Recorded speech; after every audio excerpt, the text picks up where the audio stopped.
Full and full அரவையை பயன்படுத்தி சூப்பரான ஒரு பிரியாணி தாங்க இன்னைக்கு செய்ய போகிறோம். கோழிக்கறி வச்சு அரவை பிரியாணி நல்லா வதக்கி அரைச்சி அரவையில் வந்து கறியை இறக்கி சூப்பராக ஒரு தம் போட்டு இறக்குற ஒரு பிரியாணி. இந்த பிரியாணி செய்கிறதும் ஈஸி தாங்க, சாப்பிட்றதும் ஈஸி தான். அந்த மசாலா தேடி எல்லாம் வேண்டாம். வணக்கம் கட்டுறது கையில் நேயர்களே. இன்னைக்கு ரோட்ல ஒருவேளை உணவுக்கே கஷ்டப்படுற ஒரு 65-70 பேருக்கு சிக்கன் பிரியாணி விருந்து கொடுக்க போறோம். அதைத்தான் இன்னைக்கு மக்களுக்கு எப்படி செய்யறதுன்னு காட்ட போறோம். சிக்கன் பிரியாணிங்களா? ஆமா, தினமும் தானே பண்ணிட்டு இருக்கோம். நம்மளும் நிறைய பிரியாணிகள் பண்ணியாச்சு. நல்ல பிரியாணி பண்ணியாச்சா சொல்லிக்கிட்டே போகலாம். ஸ்ரீலங்கா பிரியாணி, தலச்சேரி பிரியாணி, மலபார் பிரியாணி, திண்டுக்கல் பிரியாணி, கீரனூர் பிரியாணி, ஆம்பூர் பிரியாணி, வேலூர் பிரியாணி, ஆற்காடு பிரியாணி, பாண்டிச்சேரி கோழி தொக்கு பிரியாணி, ஹைதராபாத் பிரியாணி, நாகார்ஜுனா பிரியாணி, ஆம்பூரும் திண்டுக்கலும் சேர்த்து பிரியாணி பண்ணியிருக்கோம். லக்னோ பிரியாணி பண்ணியிருக்கோம், தலச்சேரி பிரியாணி பண்ணியிருக்கோம், ஏங்க ரவையில் பிரியாணி பண்ணியிருக்கோம், பரோட்டாவில் பிரியாணி பண்ணியிருக்கோம், பாகிஸ்தான் கோல்டன் பிரியாணி பண்ணியிருக்கோம், லக்னோ பிரியாணி பண்ணியிருக்கோம். போதுங்கய்யா. கோழிக்கால் பிரியாணி செஞ்சோம் தெரியுங்களா? ஐயா, முழு ஆட்டில் பிரியாணி பண்ணியிருக்கோம், முழு கோழியில் பிரியாணி பண்ணியிருக்கோம், மீனில் பிரியாணி பண்ணியிருக்கோம், காடையில் பண்ணியிருக்கோம். இந்த மாதிரி எவ்வளவோ விதவிதமான பிரியாணியெல்லாம் செஞ்சு கஷ்டப்படுற ஏழை எளிய மக்கள், முதியோர்கள், கடவுளின் குழந்தைகள் இந்த மாதிரியெல்லாம் கொண்டு போய் கொடுத்துருக்குறோம். அந்த வகையில் இன்னைக்கு என்ன பிரியாணி செய்ய போகிறோன்னு பார்த்தீங்கன்னா, இது வரைக்கும் நீங்கள் தேடினாலும் கிடைக்காதுங்க, பார்த்துருக்க கூட முடியாது. அந்த மாதிரி ஒரு பிரியாணி தான் எடுத்திருக்கோம். அப்படின்னுங்க சொல்லுங்கய்யா. அரவை பிரியாணிங்க. அரவை பிரியாணி நல்லா வதக்கி அரைச்சி அரவையில் வந்து கறியை இறக்கி சூப்பராக ஒரு தம் போட்டு இறக்குற ஒரு பிரியாணி. ஃபுல் அண்ட் ஃபுல் அரவையை பயன்படுத்தி சூப்பரான ஒரு பிரியாணி தாங்க இன்னைக்கு செய்ய போகிறோம், கோழிக்கறியை வச்சு. இன்னைக்கு ஸ்பெஷலாக நம்ம அரவை பிரியாணியோட சேர்த்து எள்ளு வேர்க்கடலை நல்லா வறுத்து அரைச்சி செஞ்சுருக்க ஒரு கத்திரிக்காய் தொக்கு, எப்பயுமே நம்ம ஃபேவரட் பைனாப்பிள் கேசரி, அவிச்ச முட்டை, இதோடு சேர்த்து வெங்காய பச்சடி, தண்ணீர் பாட்டில், வாழைப்பழம் எல்லாமே சேர்த்து இன்றைக்கி வந்து ரோட்டோர கஷ்டப்படுற மக்களுக்கு தேடி தேடி கொடுக்க போகிறோம்.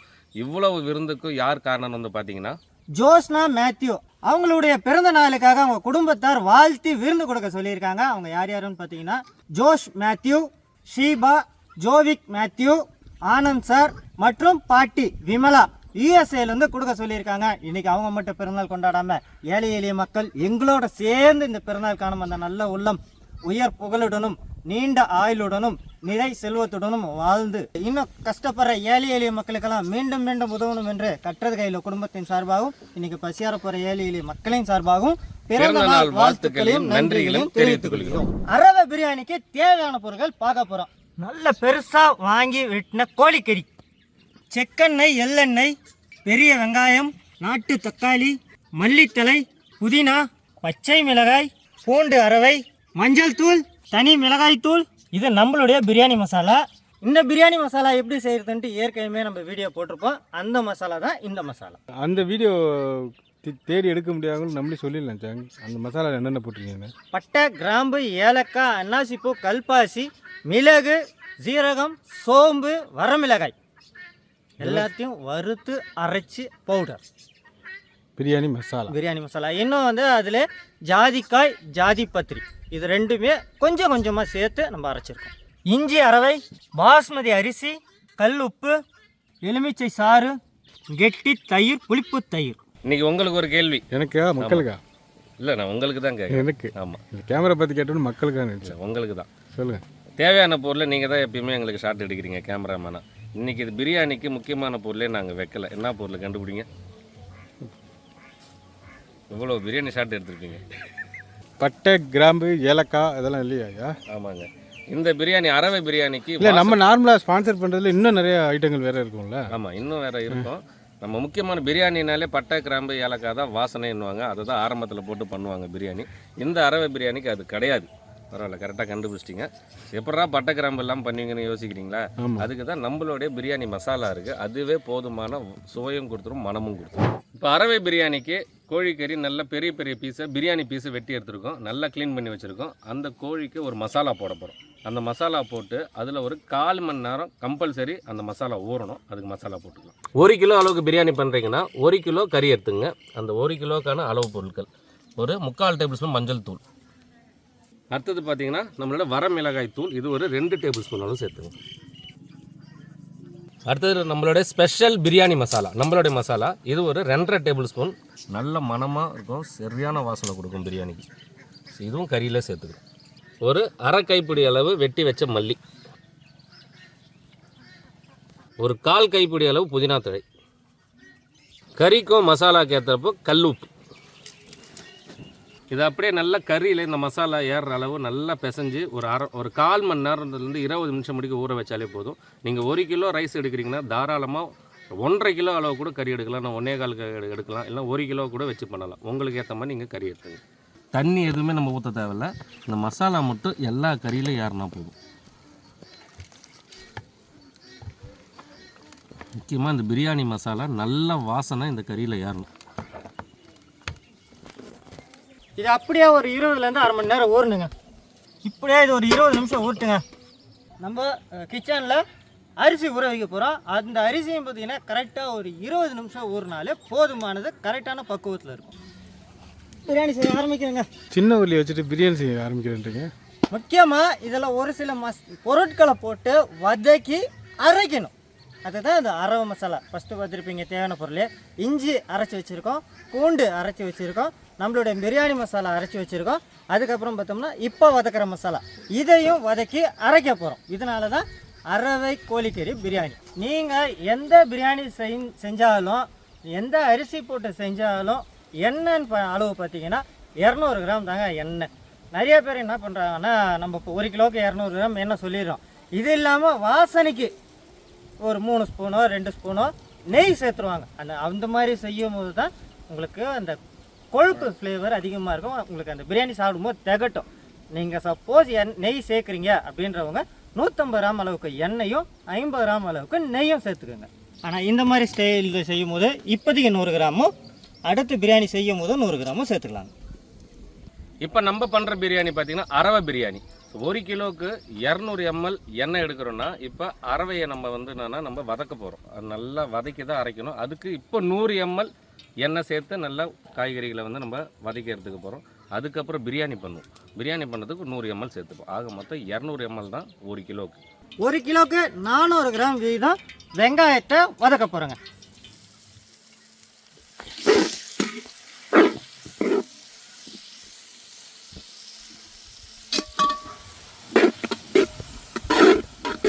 வெங்காயம் இப்போ கண்ணாடி பதத்தில் இருக்குது. இந்த நேரத்தில் 1 கிலோவுக்கு நம்ம 400 கிராம் அளவு தக்காளி கொஞ்சம் பெருசு பெருசாகவே கட் பண்ணியிருக்கோம். ஏன்னா அரைக்க தான் போதும்.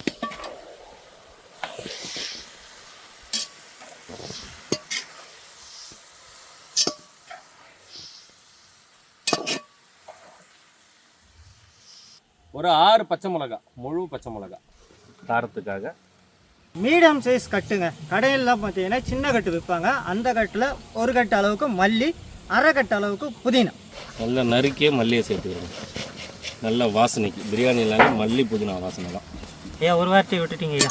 என்னங்கய்யா? கழுவி நறுக்கி முக்கியமானது ஐயா. ஏன்னா இந்த மல்லியில் தான் மண் அதிகமாக இருக்கும்.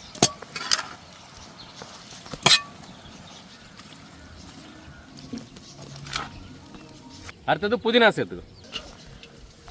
இந்த மாதிரி ஒரு அரவை பார்த்துருக்கீங்க பிரியாணிக்கு? வித்தியாசம்.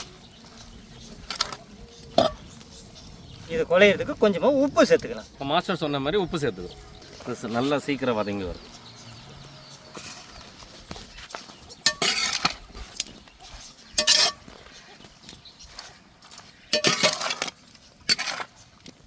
தக்காளி தோல் தனியாக வருது. தோல்லாம் தனியாக வரும்போது நம்ம எடுத்துக்கலாம். நல்லா ஆற வச்சு இதை தனியாக அரைச்சி எடுத்துகிட்டு வர போகிறோம். இது ரொம்ப எதுக்காக நம்ம வதக்கலாம் அப்படின்னு பார்த்தீங்கன்னா, இன்னொரு டைமு இதை கறியோட வதக்குவோம். அப்போ நம்மளுக்கு சூப்பராக இருக்கும் இந்த பிரியாணி. ஏன் முன்னாடியே சொல்லியிருப்போம், எண்ணெய் 2 வாட்டி சேர்ப்போன்னா மொதல் வாட்டி வதக்கிறதுக்கு 100 ml சேர்த்தாச்சு. இப்போ பிரியாணி பண்ண போகிறோம், அதுக்காக ஒரு 100 ml. எண்ணெய் மிதமான சூட்டில் இருக்குது. இப்போ 1 கிலோவுக்கு 60 கிராம் அளவு பூண்டு அரவை எண்ணெயிலே சேர்க்குறோம். மிதமான சூட்டில் சேருங்க. பட்டை கிராம்லாம் போடாமல் நேராக டைரெக்டாக. அதுக்கு தாங்க நம்ம ஸ்பெஷல் பிரியாணி மசாலா இருக்குது. ஏன்னா அதுலேயே நம்ம எல்லா இன்க்ரீடியன்ஸும் அதுலேயே போட்டிருக்கோம். இப்போ எண்ணெய் நல்லா சூடாக இருந்துச்சுன்னா உடனே பூண்டு என்னாங்கன்னா அடி பிடிக்கும். அதனால தான் மிதமான சூட்டில் சேர்க்குறோம். நல்லா ஊறிடுச்சிங்களா? நம்ம எதிர்பார்த்த மாதிரி ஒரு 20 நிமிஷம் அளவில் நல்லா கறி மசாலாவில் ஊறி இருக்கு. இந்த மாதிரி பொரியிற நேரத்தில் ஊற வச்ச கறியை பொறுமையாக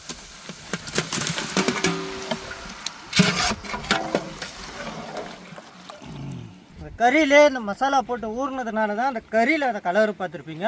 அந்த மிளகாயோட காரம், பிரியாணி மசாலாவோட சுவை எல்லாமே அந்த கறிக்குள்ளேயே இருக்கும். நம்ம கறி வந்து நல்ல நம்ம போட்ட மசாலாவில் ஊறி சூப்பராக அந்த பூண்டோடு நல்லா வதங்கி வந்துட்டு இருக்கு. இந்த நேரத்தில் ஒரு 200 ml நல்ல கெட்டி புளிப்பு தயிர். பிரியாணிக்கு புளிப்பு தயிர், பச்சடிக்கு இனிப்பு தயிர் இல்லையா?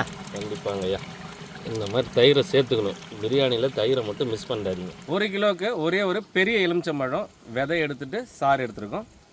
அப்படியே தயிர் போட்ட பாத்திரத்திலே அலசி ஊற்றிக்கலாங்க. அலசி இதையும் சேர்த்துக்கிறோங்க. இதோட புளிப்பு சுவை ரொம்ப முக்கியம். கறி அவ்வளோ சாஃப்டாகும், அதே சமயத்தில் நல்ல ஒரு சின்ன புளிப்பு சூப்பராக இருக்கும். சாப்பிட்டா ஒரு கொண்டு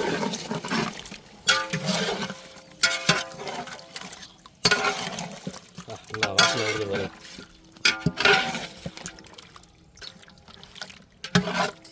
ஒரு பிரியாணி பார்த்துக்கிறீங்க? கண்டிப்பாக இல்லையா? பாருங்கள், இந்த நேரத்தில் தாங்க இஞ்சி சேர்க்கணும். நீங்கள் இஞ்சியும் பூண்டு ஒன்றா சேர்த்தீங்கன்னா கண்டிப்பாக பிரியாணி அடிப்பிடிக்கும். பிரியாணின்ற கிடையாதுங்க, நீங்கள் எந்த ஒரு கிரேவி செஞ்சால் கூட அடிப்பிடிக்கும். ஸோ இந்த நேரத்தில் நீங்கள் வந்து ஒரு 100 கிராம் அளவுக்கு இஞ்சி சேர்த்துக்குங்க. ஏன்னா பல பேர் இஞ்சி பூண்டை ஒரே காம்பினேஷனை ஒரே நேரத்தில் இறக்கிடுவாங்க. அந்த நேரத்தில் என்ன ஆகும், நல்ல கறி நம்ம எது பண்ணாலும் நல்லா டைட் ஆகும். டைட் ஆகும் போது அடி உக்காரும்.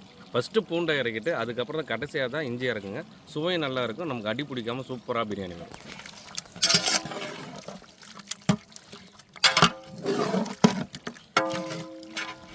முடியும் பாருங்கள், ஒரு இடத்துல கூட அடி வைக்கல.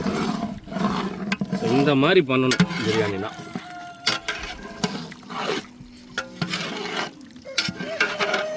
தரமாக வந்து நிற்குதுங்க மசாலா. நீங்கள் நல்லா அந்த எண்ணெய் திரண்டு வருதுங்களா? சிறப்பாக திரண்டு வருது சாங். இந்த நேரத்தில் நம்மளுடைய அரவை மசாலா, வதக்கி அரைச்ச மசாலாவை சேர்த்துக்கப்போம். கடைசியாக சேர்க்குறோங்க, அதுதான் முக்கியம். ஏன்னா ஆல்ரெடி நம்ம வதக்கி இருக்கோம்.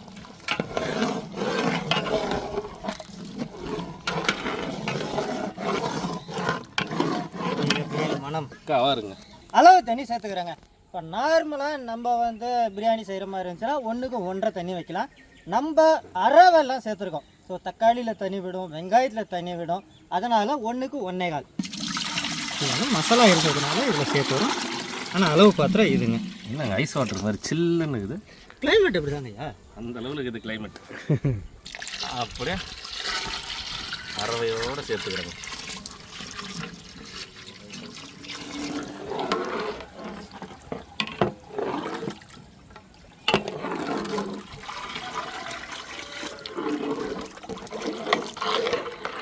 அவ்வளோ ஸ்மெல்லாக இருக்குது. அந்த சிக்கனில் போட்ட மசாலாவாகட்டும், அது ஒரு அப்படியே கலந்து வந்தது வாசனையாக அந்த தயிரோடு சேரும் போது, எலுமிச்சம்பழத்தோட அரவையை சேர்க்கும் போது வேறு லெவலில் இருக்குது. இப்போ இதுக்கெல்லாம் சேர்த்தாலும் உப்பு போட்டுக்குவோம். எனக்கு வந்து பிரியாணிக்கு எதிரி யாருன்னு பார்த்தீங்கன்னா கிராம்பு. சாப்பிடும்போது தொல்லை கொடுக்கும் பாருங்க, அப்படி இருக்கும். ஆனால் இந்த பிரியாணி நம்ம சமைச்சோம்னா சாப்பிட்டோம்னா அந்த ஒரு பிரச்சனையே இருக்காது. பிரியாணியோட வண்ணம் இப்படி தாங்க இருக்கும். இந்த கலரில் தான் இருக்கும். கறியும் பாருங்கள், மசாலாவோட எப்படி இருக்கு பாருங்க.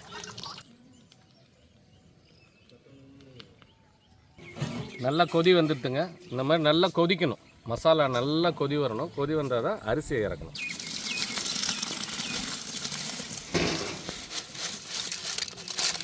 பட்டும் படாமல் அழகாக அரிசியில் எல்லா மசாலாவும் ஏற்றணும். இப்போ பார்த்தீங்கன்னா அரிசி கொட்டினோடனே அந்த கொதிக்கிறது அடங்கிடுச்சு.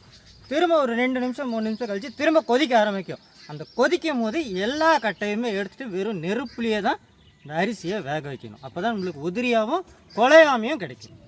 சரிங்களா? அங்கங்கே லைட்டாக கொதிக்கிறது. ஆமாங்க. இந்த மாதிரி அரிசியும் மசாலாவும் சேர்ந்து நல்லா கொதி வர ஆரம்பிக்கும். நல்லா கொதி வரும் போது எண்ணெய் மேலே நல்லா பிறண்டு நிற்கணும். இதுதான் வந்து கரெக்டான ஸ்டேஜ்னு சொல்லுவாங்க. இந்த ஸ்டேஜில் விரவை வந்து அப்படியே கொஞ்சம் வெளில எடுத்துடணும். வெளில எடுத்துகிட்டு கீழே இருக்கிற அந்த கந்துன்னு சொல்லுவோம் பார்த்தீங்களா, அதிலே வந்து அரிசி நல்லா வெந்து வரணும். அப்போ தான் ஒரு பக்குவமான பிரியாணி தரமாக ரெடி ஆகும். இப்போ நீங்கள் அப்படியே இந்த விறகு எரிய விட்டிங்கன்னா நம்ம போட்டிருக்க அந்த தண்ணி ஃபுல்லாக சீக்கிரமாக சுண்டிடும். சுண்டிட்டு கீழே குழஞ்சிரும், மேலே அரிசி வேகாமல் இருக்கும். ஸோ அதனால் இப்போ எடுத்துகிற போகிறோம். நம்மளுக்கு நெருப்பு வந்து அதிகமாகவே இருக்குது, அதனால் தனியாக கட்டையை எடுத்து அமுச்சிடலாம். இல்லை நெருப்பு கம்மியாக இருக்குன்னா இந்த கட்டையவே சுற்றி வச்சு நம்ம தம் கூட போட்டுக்கலாம்.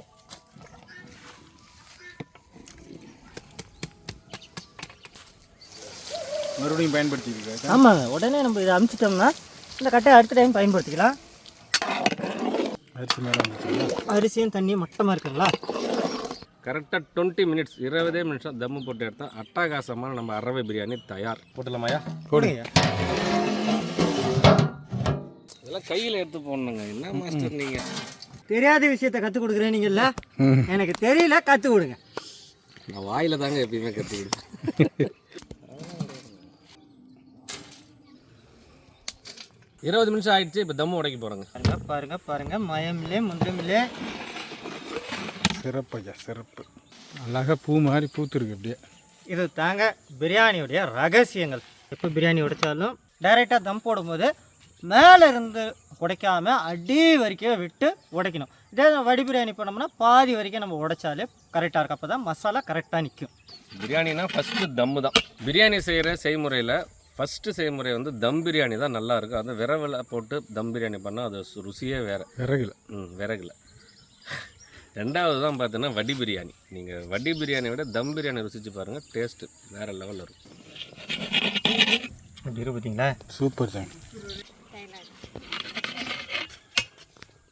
இந்த மாதிரி எல்லா இடத்தையும் உடச்சி விட்டுருணுங்க. எந்த கறி எடுத்தாலும் உடையாமல் இருக்குங்களா?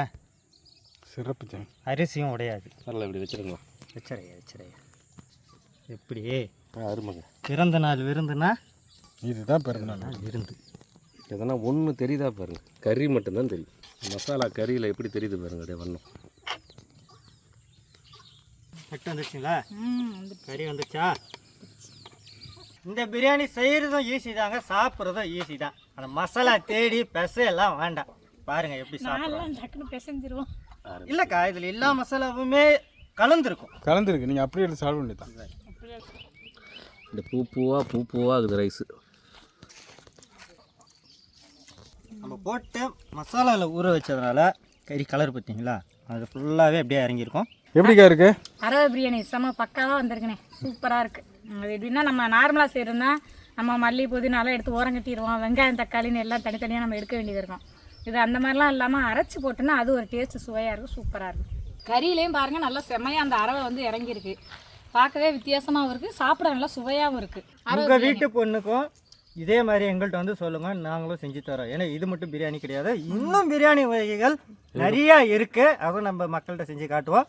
அண்ணே இதே செஞ்சு கொடுத்துருங்க, இதுவே செம்ம டேஸ்ட்டில் வந்திருக்கு, வேறு லெவலில் இருக்குது. என் பொண்ணு பர்த்டே வந்தோன்னு சொல்கிறேன், இதே மாதிரி செஞ்சு கொடுங்க ஃப்ரீயா. கண்டிப்பாக ஃப்ரீயா நோட் பண்ணியா இல்லையா? ஃப்ரீயா கண்டிப்பாக பண்ணி தரலாங்க. அவங்க பொண்ணுக்கு மட்டும் இதே மாதிரி ஸ்பெஷலாக செஞ்சு கொடுத்துட்றேன். அதை இப்போ கட்டுறது கையில் என்றைக்குமே யாருக்குமே உணவு மட்டும் இல்லைன்னு சொல்ல சரித்திரமே கிடையாது. இன்னைக்கு டிஃபன் பாக்ஸ் எடுத்துன்னு போகலாம். பிறந்த நாளுக்கு அட்வான்ஸாக வாங்கிட்டு போயிடவா? இந்த அரிசி ஃபுல்லாகவே அந்த மசாலா ஃபுல்லாக ஏறி இருக்கு. அரிசி உடையவே கிடையாது, கரெக்டான பக்குவத்தில் வந்து முழு அரிசியாக இருக்குது. மசாலா அட்டகாசமாக இருக்குங்க. அதுவும் இந்த மல்லி புதினா அரைச்சோம் பாருங்க, அது பிரியாணி ஃபுல்லாகவே ஏறி இருக்குது. ஏன்னா வழக்கமாக நம்ம வந்து பிரியாணியை மல்லி புதினா வெட்டி தான் போடுவோம். ஆனால் இதில் இப்படி அரைச்சி சேர்த்தது அரிசி வரைக்கும் அந்த சுவை டாப். ஃபஸ்ட்டு இந்த பிரியாணியை பற்றி சொல்லணுன்னா செம்ம மசாலா, சரியான மசாலா. அந்த கறியில் போட்டதும் சரி, நம்ம வதக்கி அரைச்சதும் சரி, ரைஸ் ஒன்று உதிரியாக நீட்டாக அப்படியே தனித்தனியாக நிற்கிது. ரெண்டாவது டேஸ்ட்டுங்க, செம்ம டேஸ்ட்டாக இருக்குது. அந்த கத்திரிக்காய் பச்சடிக்கும் வெங்காயத்தை வச்சு சாப்பிடும்போது அவ்வளோ காம்பினேஷன் அவ்வளோ சூப்பராக இருக்குது. எல்லாருக்கும் பிடிக்கும், குழந்தைங்கலேருந்து பெரியவங்கலேருந்து எல்லாருக்குமே பிடிக்கும். இதில் வந்து அந்த நம்மளை கடுப்பு ஏற்றுற மாதிரியோ என்னடா வாயில் மாட்டிக்கின்னு அந்த மாதிரிலாம் எதுவுமே இல்லாமல் சாப்பிட்டுக்கிட்டே இருக்கலாம். சாப்பிட இன்னும் அர்த்தத்துக்கு கொடுங்கன்னு கேட்குற அளவு அந்த மாதிரி ஒரு பிரியாணி. சுட சாப்பிட்றதுக்கு அவ்வளோ சூப்பராக இருக்குது. ஜோஷ்னா மேத்யூ அவங்க பிறந்த நாளுக்காக சூப்பரான ஒரு பிரியாணி, அது அரவை பிரியாணி செஞ்சுருக்கோம். இந்த அப்படியே வாழையில் மடித்து இன்னும் கத்திரிக்காய், தயிர், கேசரி, வாழைப்பழம், தண்ணி பாட்டிலாம் சேர்த்து கொண்டு போய் கொடுக்க போகிறோம். போகலாங்களா?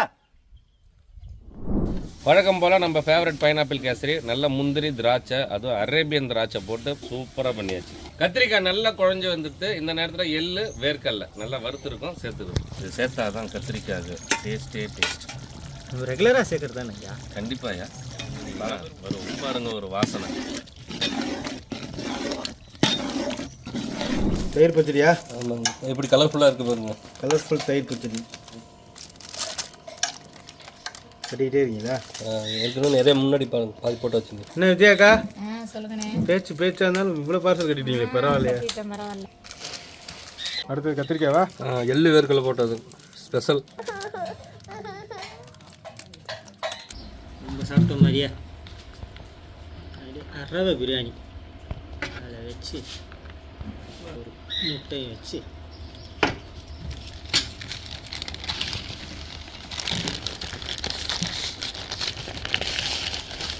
பிரியாணி அவிச்ச முட்டை உள்ளே இருக்கு. தம்பி சாதாரண பிரியாணியில் அரவை பிரியாணி, அவிச்ச முட்டை, ஒரு கத்திரிக்காய் தொக்கு, கத்திரிக்காய் தொக்கு, தயிர் பச்சடி, ஒரு கேசரி, ஒரு தண்ணி பாட்டில், கற்பூர வாழைப்பழம். ஓகேண்ணா. ரோட்டோரம் கஷ்டப்படுற ஏழை எளிய மக்களுக்கு தேடி தேடி கொண்டு கொடுக்குறோம். ஜோஸ்னா மேத்யூ அவங்களுடைய பிறந்தநாளுக்காக கொடுத்துருக்காங்க. தானமும் தருமமும் செய்கிறவங்களுக்கு ஆண்டு காலம், எத்தனை ஆண்டு காலம், எத்தனை யுகங்கள் இருந்தாலும் வாழையடி வாழையாக, வாழையடி வாழாக வளருவார் வளருவார், இஞ்சியும் பிஞ்சியும் மஞ்சையும் போல் வாழையடியாக வாழ்வார் வாழ்வார், வாழ்வாங்கு வாழ்வார். ஜோஸ்னா மேத்யூ அவங்களுடைய பிறந்தநாளுக்காக பிரியாணி கொடுத்துருக்காங்கக்கா. ஜோஸ்னா மேத்யூ அவங்களுடைய பிறந்தநாளுக்காக கொடுத்துருக்காங்க. ஜோஸ்னா மேத்யூ அவங்களுடைய பிறந்தநாளுக்காக கொடுத்துருக்காங்க ஐயா. ரைட்டுங்க சார், நல்லா இருங்க சார், நல்லா இருங்க, எல்லாரும் நல்லா இருக்கணும். ஜோஸ்னா மேத்யூ அவங்களுடைய பிறந்தநாளுக்காக பிரியாணி கொடுத்துருக்காங்கக்கா. பாட்டி பிரியாணி இருக்குது, சாப்பிடுங்க. வாழ்த்துக்கள். பொங்கன்னா பொங்கும், ரசனா இருங்க, 100 வயசுக்கு நல்லா இருக்கும். பிரியாணி இருக்குது பாட்டி, சாப்பிடுங்க. சரி. ஜோஸ்னா மேத்யூ அவங்களுடைய பிறந்தநாளுக்காக கொடுத்துருக்காங்க. பாட்டி ஜோஸ்னா மேத்யூ அவங்களுடைய பிறந்தநாளுக்காக கொடுத்துருக்காங்க பாட்டி. ஜோஸ்னா மேத்யூ அவங்களுடைய பிறந்தநாளுக்காக இந்த உணவு கொடுத்துருக்குறாங்க. சிக்கன் விருந்து சாப்பிடுங்க, பிரியாணி இருக்குது சாப்பிடுங்க. பிறந்தநாளுக்காக கொடுத்துருக்குறாங்க. பிறந்தநாளுக்காக கொடுத்துருக்காங்க. சரி, மிக்க மகிழ்ச்சி. ஜோஸ்னா மேத்யூ அவங்களுடைய பிறந்தநாளுக்காக கொடுத்துருக்காங்க. நான் தாம்மா பிரியாணி இருக்குமா, சாப்பிட்டு பிறந்தநாளுக்காக கொடுத்துருக்காங்க. பிறந்தநாளுக்காக கொடுத்துருக்காங்க. ஜோஸ்னா மேத்யூ அவங்களுடைய பிறந்தநாளுக்காக இந்த உணவு கொடுத்துருக்குறாங்க. சிக்கன் விருந்து சாப்பிடுங்க. பிறந்தநாள் வாழ்த்துக்கள். பிறந்தநாள் வாழ்த்துக்கள், அது நல்லா இருக்கணும். சரிண்ணா, சிக்கன் பிரியாணி இருக்குது, சாப்பிடுங்க. Happy birthday. பிரியாணி இருக்குமா, சாப்பிட. பாட்டி பிறந்தநாளுக்காக கொடுத்துருக்காங்க பாட்டியா. ஜோஸ்னா மேத்யூ அவங்களுடைய பிறந்தநாளுக்காக இந்த உணவு கொடுத்துருக்குறாங்க. சிக்கன் விருந்து சாப்பிடுங்க. நல்லா இருக்கு, 100 வருஷம் நல்லா இருக்கட்டும். அக்கா பிறந்தநாளுக்காக கொடுத்துருக்காங்க. ஜோஸ்னா மேத்யூ மேத்யூ ஐயா பிறந்தநாளுக்காக கொடுத்துருக்காங்க ஐயா. Happy birthday. Happy birthday. Thank you. Josna Mathew அவங்களுடைய பிறந்தநாளுக்காக கொடுத்துருக்காங்க. பிறந்தநாளுக்காக கொடுத்துருக்காங்க, சாப்பிட. பிரியாணி இருக்கா தம்பி, பிறந்தநாளுக்காக கொடுத்துருக்காங்க. பிரியாணி இருக்கு, இந்தாக்கா பிறந்தநாளுக்காக கொடுத்துருக்காங்கக்கா, சாப்பிடுங்க. பிரியாணி இருக்குது. நல்லா இருக்கணும், மற்ற மாதிரி 100 வயசு நல்லா இருக்கணும். இப்போ பார்த்துருப்பீங்க எப்படி ஒரு அரவை பிரியாணி செய்யணும்னு பார்த்துருப்பீங்க. உங்களுக்கு ரொம்ப யூஸ்ஃபுல்லாக இருக்கும். ஏன்னா வர கெஸ்ட்டுக்கெல்லாம் வழக்கமாக பிரியாணி செய்கிற மாதிரி இல்லாமல் இந்த மாதிரி வித்தியாசமாக பிரியாணி செஞ்சு கொடுங்க. அந்த பிரியாணி செஞ்சு ரோட்டோர ஒருவேளை உணவுக்கே கஷ்டப்படுற ஏழை எளிய மக்களுக்கு கொண்டு போயிட்டு விருந்து கொடுத்துருக்கோம். இந்த விருந்து எதுக்காக கொடுத்தோன்னு பார்த்தீங்கன்னா, ஜோஸ்னா மேத்யூ அவங்களுடைய பிறந்த நாளுக்காக அவங்கள வாழ்த்தி உணவு கொடுக்க சொன்னவங்க யாருன்னு பார்த்தீங்கன்னா, Joshua Mathew, Sheeba, Jovik Mathew, Anand sir மற்றும் விமலா பாட்டி யூஎஸ்ஏலேருந்து கொடுக்க சொன்னாங்க. அவங்க ஆசைப்பட்ட மாதிரி அவங்க மட்டும் பிறநாள் கொண்டாடாமல் ஏழை எளிய மக்களோட கொண்டாடின அந்த நல்ல உள்ளங்கள் இன்னும் மென்மேலும் வளர்ந்து எல்லா வளமும் செல்வம் பெற்று 100 ஆண்டு காலம் வாழ்ந்து இன்னும் கஷ்டப்படுற ஏழை எளிய மக்களுக்கெல்லாம் மீண்டும் மீண்டும் உதவும் என்று கட்டது கையில் குடும்பத்தின் சார்பாகவும் இன்னைக்கு பசியார்ன ஏழை எளிய மக்களின் சார்பாகவும் பிறந்த நாள் வாழ்த்துக்களையும் நன்றிகளையும் தெரிவித்துக் கொள்கிறோம். இந்த மாதிரி உதவி மட்டும் இல்லைங்க, நீங்கள் எந்த மாதிரி உதவி செய்யணும்னு நினச்சாலும் நம்ம சேனலில் வர நம்பரை கான்டாக்ட் பண்ணுங்கள். கட்டுறது கையில் சேனலில் லைக் பண்ணுங்கள், ஷேர் பண்ணுங்கள், கமெண்ட் பண்ணுங்கள், சப்ஸ்கிரைப் பண்ணுங்கள், மறந்துடாமல் பெல் பட்டனை ப்ரெஸ் பண்ணுங்கள். ஃபேஸ்புக்கில் பேஜ் இருக்குது, லைக் பண்ணுங்கள், ஷேர் பண்ணுங்கள், ஃபாலோ பண்ணுங்கள். இன்ஸ்டாகிராம்லேயும் பேஜ் இருக்குது, கட்டுறது கையில் பாண்டி, அந்த பேஜுமே லைக் பண்ணுங்கள், ஷேர் பண்ணுங்கள், ஃபாலோ பண்ணுங்கள்.